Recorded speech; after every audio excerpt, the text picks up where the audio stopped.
भारत मतलब चाह क्या रहा है? खत्ते में कोई थानेदार बनना चाह रहा है, यहाँ का कोई वडेरा बनना चाह रहा है, क्या चाह रहा है? कि फ्रांस इंडिया को सपोर्ट करेगा कंस्ट्रक्ट करने के लिए न्यूक्लियर अटैक सबमरीन, सिर्फ सबमरीन नहीं, न्यूक्लियर अटैक सबमरीन्स हैं ये।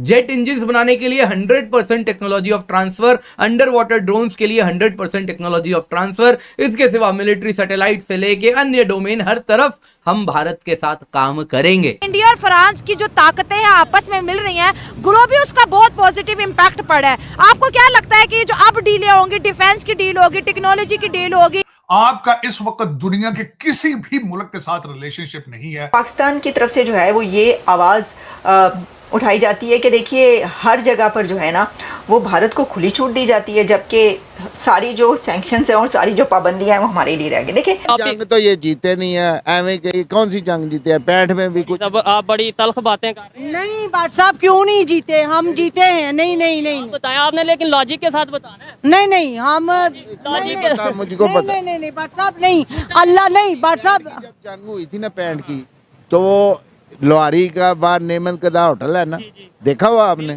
वो हाजी का होटल था, उधर बैठ के उन्होंने रोटी खाई थी फौज में। हाँ जी। कौन इसका जिम्मेदार है? किससे सवाल किया जाए? कौन देगा जवाब? अब जंग कोई जीते नहीं है लोग, इन्होंने बैजेस ऐसे लगाए हुए, पता नहीं कि मतलब कौन सी जंग इन्होंने। क्या ये इसीलिए पैदा हुए हैं? पाकिस्तान चौथे नंबर पे आ गया माशाल्लाह। तो पाकिस्तानियों को मुबारक हो कि कर्जा मांगने में हम चौथे नंबर पे आ गए। अब हम ऑफिशियली अगर भिखारी कंट्री सर्च करें गूगल पे तो पाकिस्तान ही आएगा। तो देखिए जो दुनिया जो है ना, एक वो बैगर को कैसे देखेगी और एक वो बॉस को कैसे देखेगी। अब मोदी साहब जिस कंट्री में जाते हैं उनको कहा जाता है you are the boss. Australia कह देता है, प्रेसिडेंट जो बाइडेन कहते हैं I need your autograph, you are very.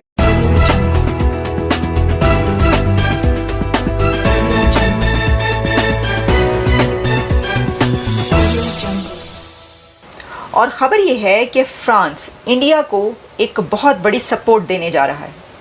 France और इंडिया स्ट्रेटेजिक डिफेंस पार्टनरशिप के लिए तैयार हैं। ये एक ऐसा स्ट्रेटेजिक डिफेंस पार्टनरशिप है जिसके अंदर फ्रांस की तरफ से इंडिया को मदद दी जाएगी, फैसिलिटेट किया जाएगा, सपोर्ट किया जाएगा for the construction of nuclear attack submarines. ये एक बहुत बड़ी खबर है और ये फ्रांस की बहुत बड़ी सपोर्ट होगी इंडिया को।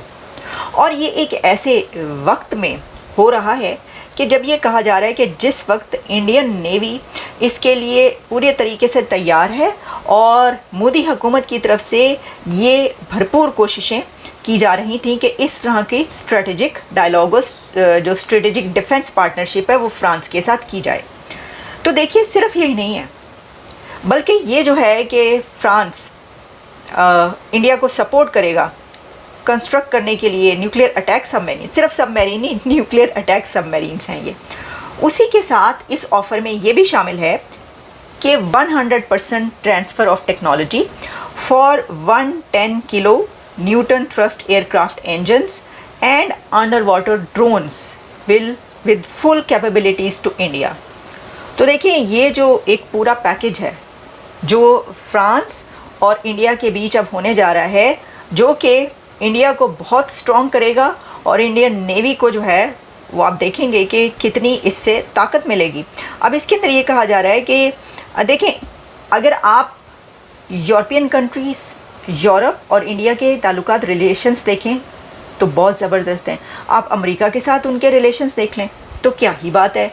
आप मतलब कौन सा कंट्री है दुनिया का, रशिया के साथ देख लें, आप यूक्रेन के साथ देख लें, आप पोलैंड के साथ देख लें, आप अरब कंट्रीज़ के साथ देख लें, सऊदी अरेबिया, यूएई, वो कौन सा कंट्री है भाई जिसके रिलेशंस इंडिया से अच्छे ना हों, जिसकी इंडिया के साथ बिलियंस ऑफ डॉलर्स की ट्रेड ना हो, जिसके इंडिया के साथ स्ट्रेटेजिक पार्टनरशिप ना हो, डिफेंस पार्टनरशिप ना हो।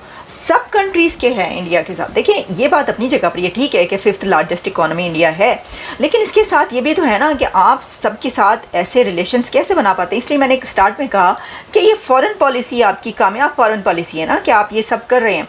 अच्छा देखिए अब ये जो मुआहिदा होने जा रहा है, ये जो एक यूरोपियन कंट्री फ्रांस के, वैसे तो आप देखें इससे पहले जो मैक्रोन हैं वो जब इंडिया गए तो उनका कैसे इस्तकबाल किया गया, मोदी जब फ्रांस गए तो उनको कैसे वेलकम किया गया जाती है कि देखिए अभी कुछ दिन पहले पाकिस्तान पर उन चाइनीज़ सप्लायर कंपनीज पर सैंक्शंस लगी हैं और उसके ऊपर पाकिस्तान ने इससे पहले जब ईरान के साथ गैस पाइपलाइन था उसके ऊपर भी अमेरिका ने साफ साफ कह दिया था कि गैस पाइपलाइन नहीं। अच्छा अब पाकिस्तान क्या कहता है? पाकिस्तान की तरफ से जो है वो ये आवाज़ उठाई जाती है कि देखिए हर जगह पर जो है ना वो भारत को खुली छूट दी जाती है, जबकि सारी जो सैंक्शंस हैं और सारी जो पाबंदियां हैं वो हमारे लिए रह गई। देखिए इसके लिए एक साफ सी बात है, जो लोग इस तरह नहीं सोचते मुझे बड़ी हैरत होती है। इस तरह सोचने की ज़रूरत पड़ती है। एक कंट्री जो 5th लार्जेस्ट इकॉनमी है वो अपने पाँव पर खड़ा है, उसने जो करना है वो अपने बलबूते पर करना है। उसने ना सिर्फ अपने ऊपर वो अपने लिए कर रहा है बल्कि वो पूरी दुनिया के लिए क्या क्या कुछ प्रोवाइड कर रहा है। उसने पूरी दुनिया की टेक कंपनीज़ के लिए अपनी यूथ प्रोवाइड की हुई है।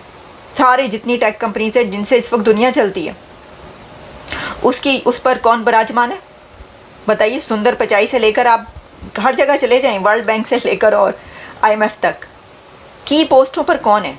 तो इंडिया ने अपनी यूथ प्रोवाइड की हुई है ना दुनिया को।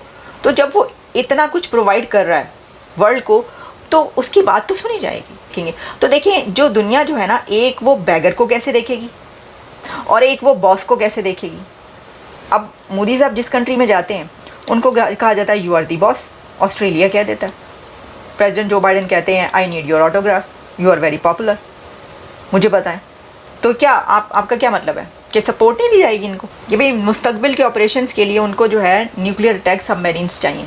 अब न्यूक्लियर अटैक सबमरीन्स किस लिए चाहिए? इसके लिए जो नेबरिंग कंट्रीज़ हैं उसमें एक कंट्री तो ऐसा है वो कहेगा कि ये तो इन्होंने जो है वो हमें ही मारना है। पाकिस्तान की तो सबसे बड़ी एक जो है वो सवाल ये होगा कि ये न्यूक्लियर अटैक सबमरीन्स जो हैं क्या पाकिस्तान के ख़िलाफ़ इस्तेमाल होंगी। तो देखिए वैसे तो जब वो S-400 लेते हैं तो वो पाकिस्तान के वाले बॉर्डर पर भी लगाते हैं और वो चाइना वाले बॉर्डर पे भी लगाते हैं। तो ये न्यूक्लियर अटैक सबमरीन जो है ये वो किस तरफ लगाएंगे और किस तरफ पहुंचेगी? तो जब पहुंचेगी और वो बिल्ड कर लेंगे और इसमें फिर क्या क्या अभी दरमियान में हम देखेंगे कि क्या प्रोसीजर है इसका और कैसे कैसे ख़बरें हमारे सामने आती हैं। लेकिन ऑब्वियसली कि जो अगर दो राइवल कंट्रीज़ एक साथ हों तो फिर एक कंट्री जो है वो ऑलरेडी, क्योंकि पाकिस्तान तो ये कहता है कि भाई इंडिया तो बहुत बड़ी ताकत है, हम तो गरीब के गरीब रह गए। भाई आपको गरीब रहने को किसने कहा? बात यह है कि किसने कहा कि आप गरीब रह जाएं? आप भी तरक्की कर लेते, तुसी भी थोड़े करप्शना कम कर दे तो मुल्क को जो है वो ऊपर ले जाते। वो ले गए ऊपर, अब आप उनको जो है वो नीचे इस तरह नहीं ला सकते।